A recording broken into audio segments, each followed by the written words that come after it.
Howdy, it's tubalcain again, and in this video I'm going to show you how to take apart a Jacobs chuck. Now I'm talking here about the standard plain bearing chucks, which is pretty much the standard of the industry. Not to be confused with the ball bearing one. I have never had one of those apart.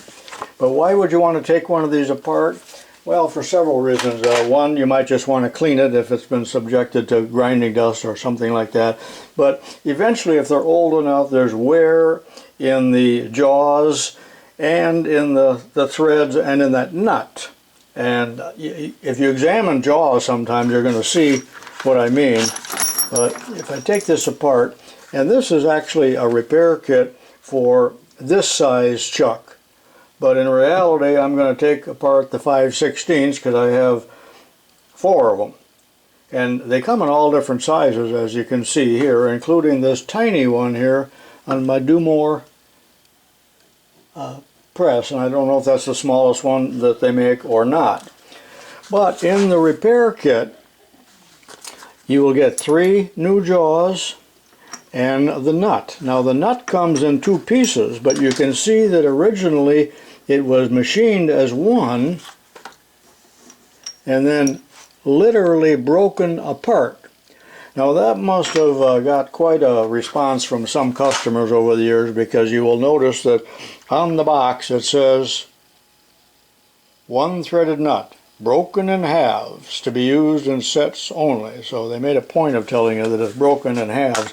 Also in the kit, you're going to get kind of a pathetic little set of instructions, although this is 40 years old. I never have used it.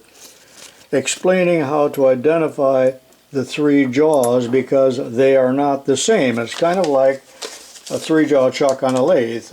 When you take those jaws out, you have to put them back in the right sequence and in the right slot and so on, and it's pretty much true with the Jacobs chucks as well. This is a Jacobs 30B 5/16 chuck. Now you can buy these chucks with threads and with tapers in them, and many different ways, but this is a threaded one. Possibly it was used on a drill. I don't know. But do not confuse these good chucks with the horrible chucks that you will find on almost all modern tools, the keyless chucks. These are about as worthless as anything can be. But this is probably a $75 or $90 chuck, which would be more than the value of the average DeWalt drill. So that's why you don't see them on there, because they're just too good a quality. Well, you will see this one again in my video, how does it work, when I take it apart and show you exactly how it works, although in this video to some extent you're going to understand that as well. So I have cut this away, and since this is all hardened, I had to grind it apart. You will need a press in order to press yours apart, and possibly make some little adapters, to allow you to press it. Do not press against the jaws. Back the jaws off. Man, everything's rolling away on me here. So to speed things up here, I'm able to do it with a brass hammer. Why? Because when I remove this piece, that relieves some of the tension and the tightness, and it will easily tap off with my brass hammer. Also note here, just for this video, I made some little witness marks. That is, this jaw has 2 little grooves, and it will be returned to this spot. This jaw has 1 little groove, corresponding one here, and then the red jaw goes into the slot here, which of course I've milled that out. That's not the way that they come. Some people call these, or years ago I believe they call these geared chucks or gear chucks, because this is a set of bevel gears that's giving you the leverage, I guess, if you want to get technical about it. Alright, let's take this apart now. Again, I'll just tap it apart.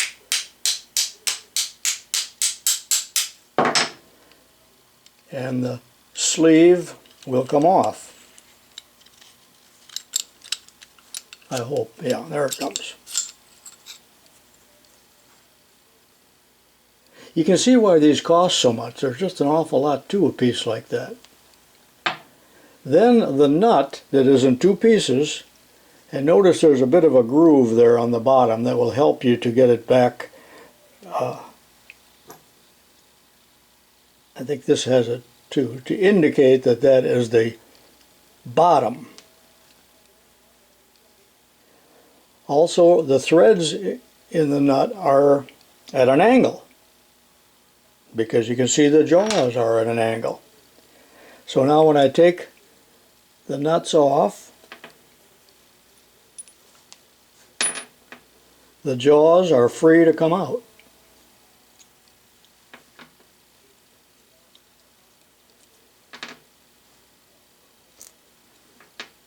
And there's the main body of the chuck. What a complex piece, and it's all hardened.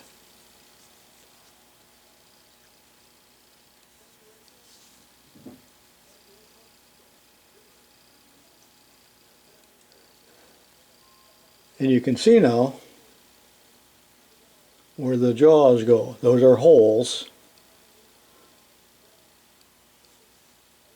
So you would clean it up real well in solvent, dry it off, lightly oil it, then it would be ready to reassemble, either with the old parts if they're in good condition, or the new repair kits. And I got to tell you, the repair kit isn't cheap. But if your jaws are damaged, you're going to see this little facet here that actually touches the drill bit will often be worn or nicked, and sometimes worn greatly near the end. That one is in very good shape, as good as these brand new ones. See how it's equal width, the full length?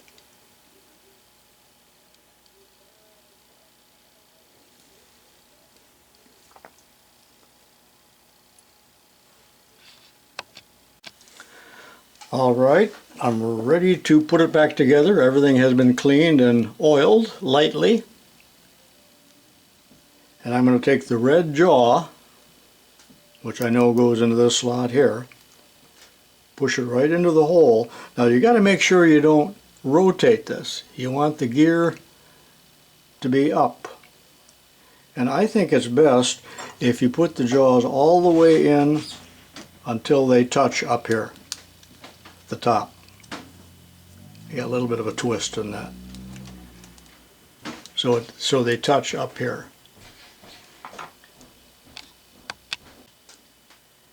I had a little bit of a rotation there, but I got it all the way up to the top now. And in the next slot, this is the one that has a little one notch on it. It also goes into this hole.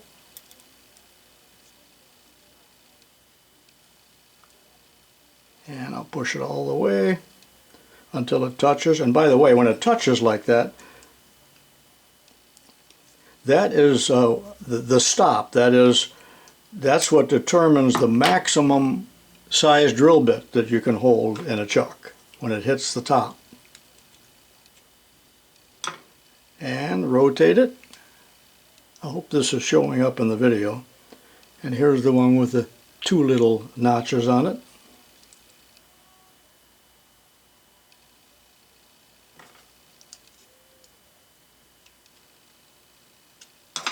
I get a little bit of a twist as I push it in, so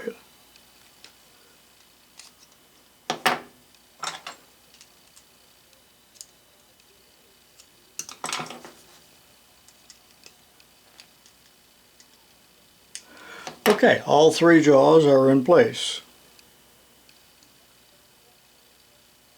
Ready for the nut.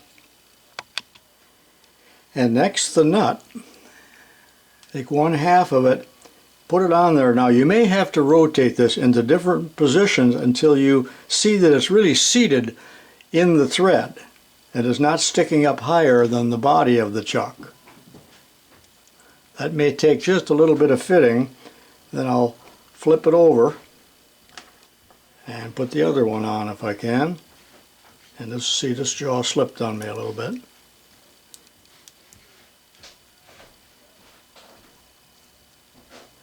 Now, if it doesn't go in right away, we have to see if one of the jaws is not all the way up, or do we need to rotate the nut a little bit, one direction or the other.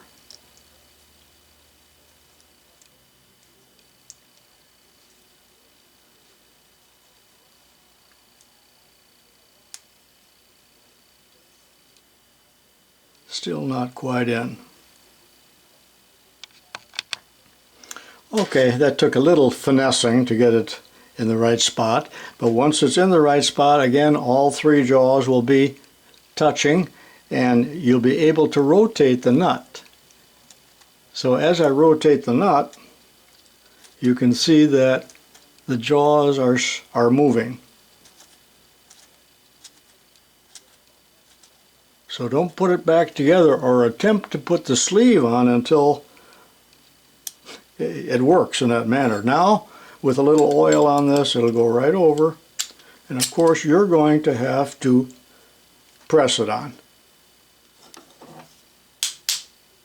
Take it over to your arbor press or your hydraulic press or whatever, and you'll press it on. Again, don't press against the jaws. You got brand new jaws now. And it'll only go so far. This is the stop.